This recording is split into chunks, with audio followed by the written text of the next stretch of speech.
As always, hello everyone and welcome back to the Common Sense Crypto channel. Rich is making another video about XRP today. So wherever you are in this vast planet, I hope you're all having a nice day today. I have to start with this from BD before we discuss XRP. Yesterday, a poll was conducted to find out when people first purchased XRP, and the results show that we are far from at the top. The battle-tested core is equal to 56% of purchases made between 2016 and 2020. New waves make up only 36%. From 2020 until the present. When new money surpasses old money, tops come in. We haven't arrived yet. A huge thank you to everyone who purchased XRP for the first time during the lawsuit period. And you can see that from 2012 to 2016, 8% was purchased. Now, it makes no difference if you purchased your XRP yesterday. The fact that you purchased before the establishments arrived is what counts. Retail surpassed the institutions to anything like XRP for the first time in history. For the same reason, I constantly advise individuals to invest in cryptocurrency. Now, if they plan to do so, you will miss out on some of these cryptocurrencies if you continue to wait. However, he is correct. The fact that the FOMO money hasn't yet appeared. On XRP, the pinnacle is still far away. Await the onset of FOMO in the upcoming months. Smoke, not a drill, is the source of this. Just now, Swift's chief innovation officer reappeared. An article from 8 years ago on Swift and Ripple's competition. See you at CBO's 2025, he said. What information about Swift and Ripple does he know that the rest of the world shouldn't yet know? We'll find out soon, I suppose. And because they were having Swift CBOs and there weren't many people there, they were referring to Ripple as the CBO killer at the time. They were all going to the rippling swell, which was literally across the street. And I believe Swift realized at that point that Ripple would become a significant force in this market. Additionally, they must either embrace Ripple or risk being abandoned by it. However, a completely new financial system is developing in the background as everyone listens to the mainstream media hoopla surrounding Bitcoin. Analysts predict that XRP might rise 300 times from its current levels and break $100 in a 2017-style breakthrough. Citing the 2017 run, they assert that if history repeats itself, XRP will reach $100. This prediction is based only on the run's similarities to 2017. History is being repeated. However, you also need to account for everything else. Every factor that will come into play in the upcoming months, that will completely change the game. Without institutional funding and ETFs joining the market, I genuinely don't think XRP will reach $100. We will rise significantly if it does not have it, and everything is piled on top of it. Like livestock in the 1800s, XRP is liquid and challenging to transport. Despite his lack of knowledge regarding XRP and the XRP ledger, he speaks with such assurance about it.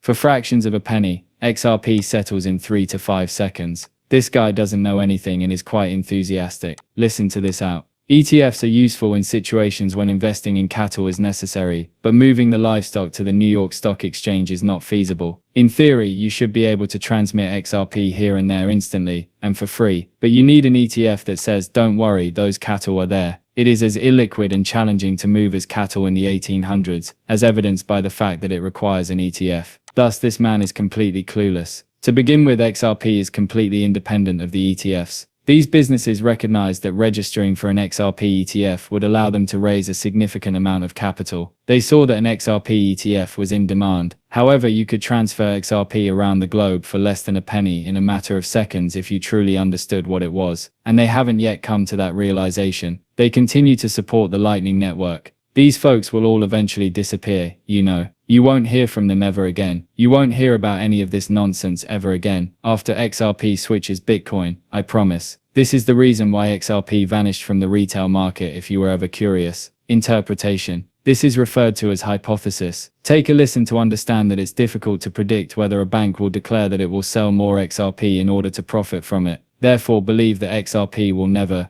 This would support the Shane Ellis theory, which has been prevalent in the XRP community for a very long time. However, I'm not sure whether that's the route they will take. Because of the signals named Ellis, a lot of people are drawn to the Shane Ellis idea. The market may experience some chaos as a result of the institutional adoption of XRP. Chaos magic is the subject of this symbol. The Shay believes that XRP's price might reach very high levels per coin without any further funding, on how liquidity payments work and how order markets are structured. The Shane Ellis is similar to the market cap multiplier meeting supply and demand. The market cap multiplier is already implementing part of this hypothesis. Could you imagine, however, how quickly we would approach scarcity once XRP's price truly starts to take off, if Ripple were to walk away the remaining XRP and never sell it on the open market? The demand would be crazy all of a sudden. At the same time, XRP's price would likewise reach some absurdly high levels, but it would be necessary for everyone to have it. For XRP, it would resemble the ideal storm. 589. If that were to occur, we would quickly surpass 589. The difference is uptake and long-term growth of XRP and XLM. Even in 2025, we continue to pit XRP against XLM and XLM against XRP. Additionally, there are individuals that engage in daily back and forth inside the XRP and XLM communities. For example, my cryptocurrency is superior to yours. However, XLM and XRP will be collaborating together. Although they have some varied use cases, they are fairly comparable. Additionally, XLM usually follows XRP when it moves. For this reason, I always advised holding XLM if you own XRP. It is better to hold XRP if you are holding XLM. I mean, consider it.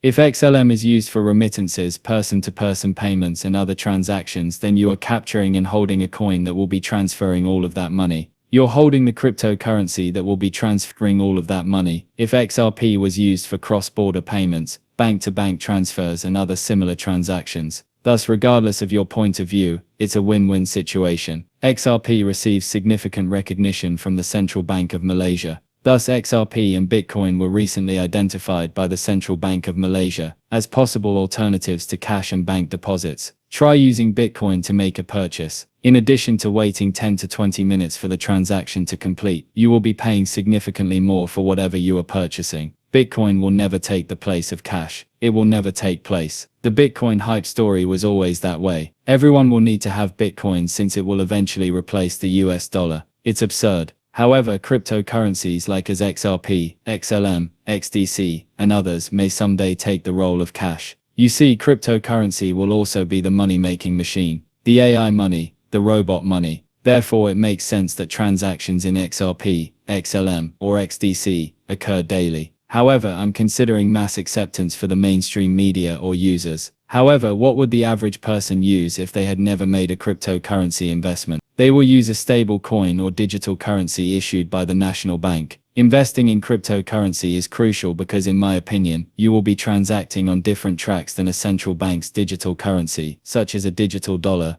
digital euro, digital pound, and so on. As a result, your transactions will not be monitored in the same manner as a stable coin or CBDC. It will also provide you with a new level. In other words, since you entered the cryptocurrency market extremely early, you would probably be among the 1% by then. Elon Musk supports universal high income because he believes AI will replace all jobs. According to Elon, what does high income mean? Here in the United States, UBI is already being tested in a number of locations. It's already being done in several cities. They decide what they pay for, yet they simply give $1,000 a month to random people. To put it another way, they are unable to use that money to purchase cigarettes, alcohol, or any other item. Bills, rent, and other expenses must be paid with it, and essentials. Thus, I believe that many people support Elon's campaign for universal high income. They reason that since Elon Musk is promoting universal high income, they will receive a large sum of money for free. However, the truth is that you will eventually be provided with universal basic income, which will be provided by the government. Additionally, there are always conditions tied to everything that is free, because you will be transacting on separate tracks than the central bank's digital currency rails. That is why I have always considered cryptocurrency as a way to get away from that.